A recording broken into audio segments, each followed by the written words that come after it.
जय गुरु जी। संगत जी, अनंतम शुक्राना गुरु जी। संगत जी, जैसा कि आप जानते हैं कि दिव्य आभा ग्रंथ में शुद्ध हिंदी का प्रयोग किया गया है और कुछ संगत का कहना है कि उन्हें शुद्ध भाषा में जैसे कुछ वर्ड समझ में नहीं आते या समझने में दिक्कत होती है। तो मैं इस सत्संग में ये कोशिश कर रही हूँ कि कठिन शब्दों की जगह पर आसान शब्दों का प्रयोग करूँ। तो आज मैं जो सत्संग सुनाने जा रही हूँ वह है गुड़गांव के कमांडर राजकुमार शर्मा, जो रिटायर हो चुके हैं।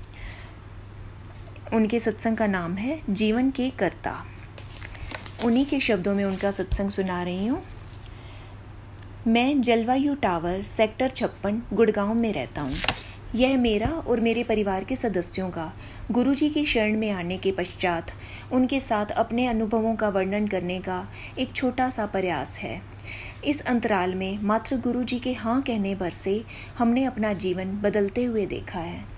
मैं अब यह समझ चुका हूँ कि गुरुजी स्वयं शिव हैं और उनकी क्षमता सर्वोपरि है। वह दया और प्रेम से भरपूर हैं और अपनी शरण में आए हुए प्रत्येक व्यक्ति को आशीर्वाद देते हैं। वह ही हमारे अस्तित्व का कारण है और हमें और अपने गुरुजी प्रभु और इस ब्रह्मांड के स्वामी की छत्र छाया में ही हम जीवन का आनंद ले रहे हैं। अंकल बताते हैं कि मेरी बेटी शुभा 2 वर्ष की आयु से दमा और एक प्रकार के त्वचा रोग से पीड़ित थी। उसको यह दुख झेलते हुए 17 वर्ष हो गए थे जब 2000 के आरंभ में मेरे एक मित्र ने गुरुजी का आशीर्वाद लेने की बात करी, परंतु वह हमें गुरुजी के पास नहीं ले गए।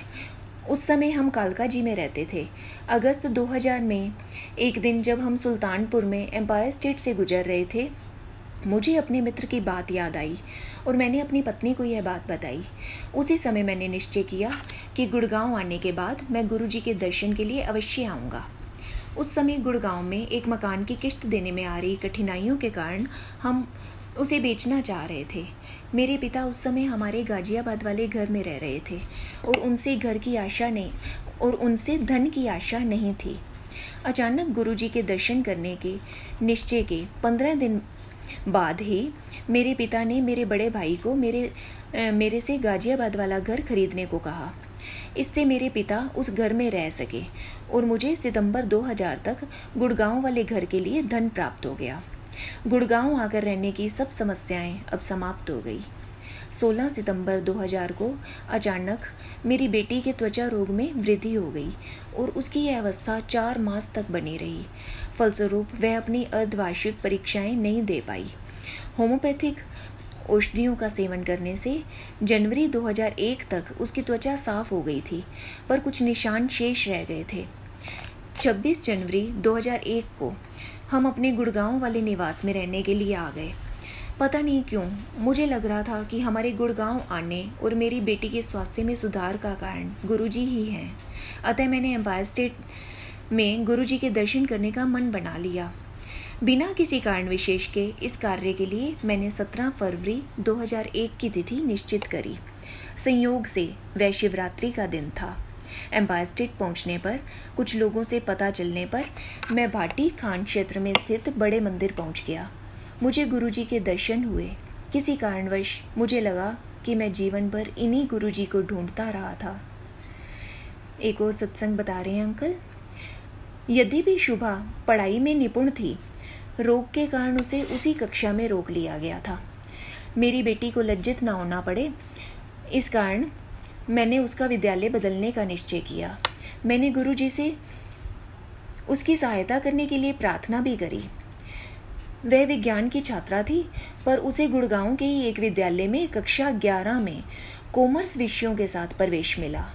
अचानक उसकी प्रधानाध्यापिका ने कहा कि यदि वह प्रवेश परीक्षा में 80% से अधिक अंक लाए तो वह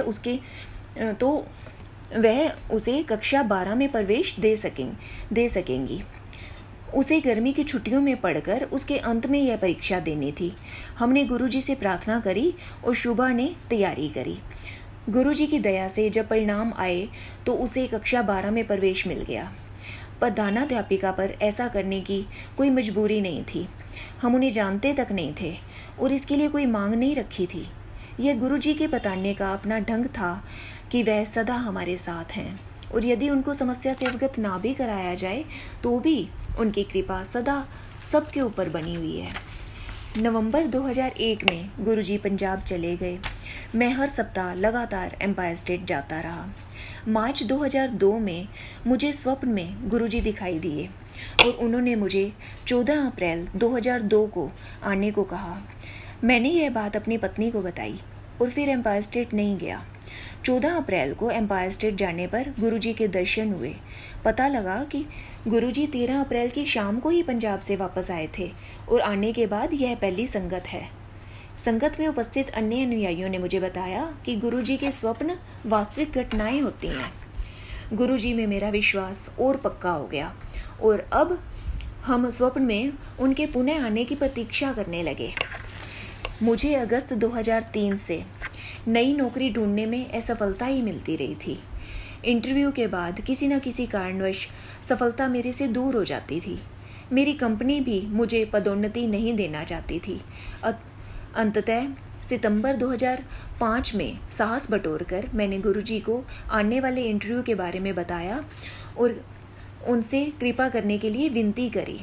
गुरुजी ने कहा कि तू पैसे दा की करेगा, तू मेरे को ला जा। जब एक अन्य भक्त श्री सिंगला ने उन्हें बताया कि मुझे 2 बेटियों का विवाह और करना है, तो मुस्कुरा कर गुरुजी बोले कि जा ते फिर पैसा कमा ले। इसके 1 सप्ताह बाद ही मुझे एक अंतर्राष्ट्रीय कंपनी से बुलावा आ गया और उन्होंने मुझे नौकरी दे दी।